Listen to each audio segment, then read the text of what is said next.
Before we continue with the analysis, I want to talk to you guys about JerseyFIFA.com, the home of all of the greatest football kits. Whether that's the latest home shirts, the latest away shirts, tracksuits, or even retro kits, Jersey FIFA has a bit of everything. There really is something for everyone, so if you are interested, then make sure to use the link in the description down below and head to JerseyFIFA.com. Good morning guys, welcome back to the AJ Analysis channel, where we're going to get straight into it. We are back with another tactical preview. The games are coming quick and fast at the moment towards the end of the season. This time, Manchester United up against Aston Villa in what will be a really big game and kind of determining where these two teams are going to finish this season. Top 4, top 6, top 8, around those places. United, of course, hoping for a spot in the top 4. Villa trying to push for that top 6 spot. So, like I said, today we're not going to have too much of an intro. I just want to get straight into it. Talk about what I think Ten Hag might do, what I would perhaps do at certain parts of the game, but also just how, in general, I think this game is going to go. So let's start with Aston Villa on the board. They've been in really good form recently, and under Unai Emery, they have scored in every single Premier League game that they have played. It's a record for a new manager to score in that many consecutive games in the Premier League, and they're doing very well. And that, therefore, kind of gives us the hint they're pretty good on the ball. But the way that they set up on the ball is quite interesting. They often play in like a sort of a 2-4-2-2 shape, we'd call it. With the fullbacks pushing forward to play in line with a double pivot in Dendoncker and Luiz. You then got McGinn comes inside from the right, Ramsey from the left, and then Buendia, or it can be another player as well, will often move up front to play up top with Ollie Watkins. So you can see we've got our 2 here, then we've got a 4 across, then a 2, and then another 2 up front. It's a really interesting shape, not really a shape which is used by too many teams at the moment, but it is going to ask questions of United. So the first question is essentially, how do United go about pressing this shape? I think it's important that United put pressure on the ball. How do they do that? Well, of course, there is always the option of going for a man-for-man press, maybe Martial all the way up, Fernandes up, Eriksen and Casemiro like this, and maybe get the fullbacks tight on the wingers. Something like this could be a solution for United, really put these Villa players under pressure. And I think if they'd done that in the final third, United could have some real success with the press, winning the ball back in dangerous areas. However, the problem you have up against this Villa team, particularly with no Lisandro Martinez and no Rafael Varane in the side, is that Villa do have the option to go long to Ollie Watkins, who at the moment, and just in general always to be fair, is a real handful, and I would not back Victor Lindelof in this battle personally, no matter how good I think he is. So I don't think the man-for-man press is actually the solution for United. I think they're better off using Martial as more of a split striker, having Bruno Fernandes a bit deeper on the midfielder here, having Casemiro spare in the middle, and basically you're going to ask Martial to force the centre-backs to play one way. So if Tyrone Mings has the ball here, kind of curve your run, cut off this pass to Konsa, and then force Mings to play this way. Or of course it can happen the other way around as well, curve the run, force Konsa to step in this side. From there you probably can go man for man. I mean, the fullbacks can follow the wingers into these areas. You've also got Eriksen on Dendoncker, Fernandes on Luiz, and importantly, you've got Casemiro spare. So even if Villa do opt to go long, up towards someone like Ollie Watkins, you do have Casemiro on this second ball. Now, I say it quite a lot, but I think particularly in this game, the second ball will be important. I think with Villa playing a really narrow structure at times, they have the players in there to counter-press and quickly win the ball. United are going to have to be on that. Because if Villa win the ball in these areas, they've got a lot of athletes, a lot of physical, technical players as well, though, that can hurt United from these positions.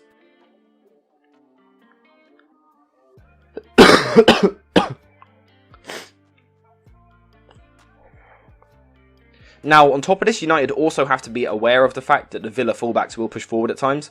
Either Ashley Young down this side or Moreno down this side. Normally only one at a time, but the winger on that side will be responsible for following them, especially with the fact that United fullbacks are probably likely to be dragged inside by the likes of Ramsey and McGinn. So the United players in these wide areas are going to have a real shift.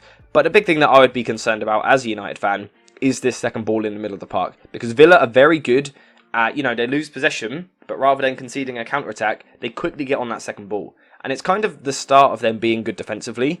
So I also want to talk about their defence because it is genuinely quality, as it nearly always is, no matter where Unai Emery is. So as I said there, kind of all Unai Emery teams are good at sitting back and defending a lead in particular, but also if the game state is 0-0 and they're happy with a point, they're really good defensively, really very good. So the question is, how can Ten Hag break them down? And honestly, I don't actually have the immediate answer for you.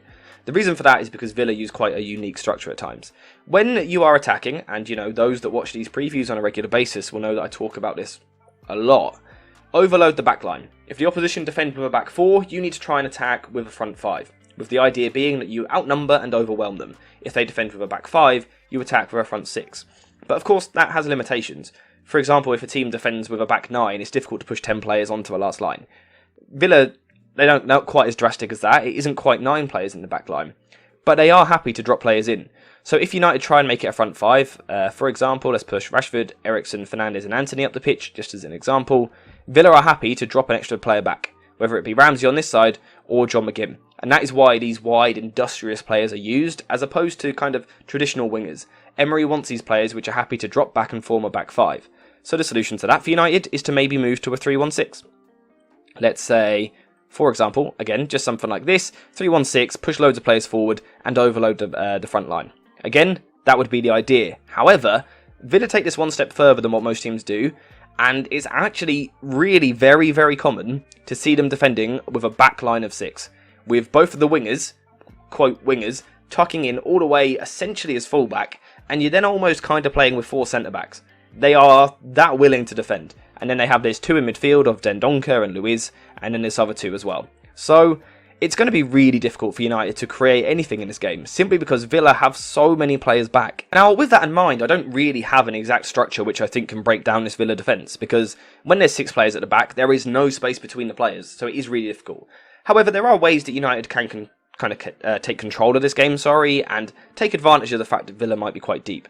For starters, I think they should build with this sort of 3-2 shape like this, with one of the fullbacks, probably Wan-Bissaka or maybe even someone like Tyrell Malacia, playing in the defence alongside the centre-backs, and then Dalot inverting alongside Casemiro. With the idea being that if Villa want to put any pressure on the ball in this area with the strikers and midfielders, that this United 5 should be able to outnumber this Villa 4. So that should give United a platform from where they are able to control. The question from here, basically, though, is how on earth do you break down a back 6? Now, I guess one way you could do it is runners off the ball. You know, if Villa are going to defend quite narrow in the middle third like this, and they will, it does leave room for someone like Bruno Fernandes to kind of move into this little pocket half space, kind of outside of the structure of Villa. Maybe then if you've got runners in someone like Rashford or Eriksen from deep, or even Anthony Martial, maybe that's the sort of thing you can look for with Bruno Fernandes having time on the ball, but it's going to be quite difficult. For me personally, if I was Ten Hag, I would be trying to get Eriksen and Bruno Fernandes into these forward areas, simply because we know the abundance of creativity that they bring. And United might be a bit reliant on just a moment from someone in this game. Marcus Rashford, Antony, Fernandes, Eriksen, Martial, a quick 1-2. United might be a little bit reliant on that. Like I said, I don't have the specific structure which I can give you guys, which is going to break them down, because no one's really figured it out yet in the Premier League. Now, just one thing which I personally would be experimenting with is having one of the 2 wider defenders step forward with the ball.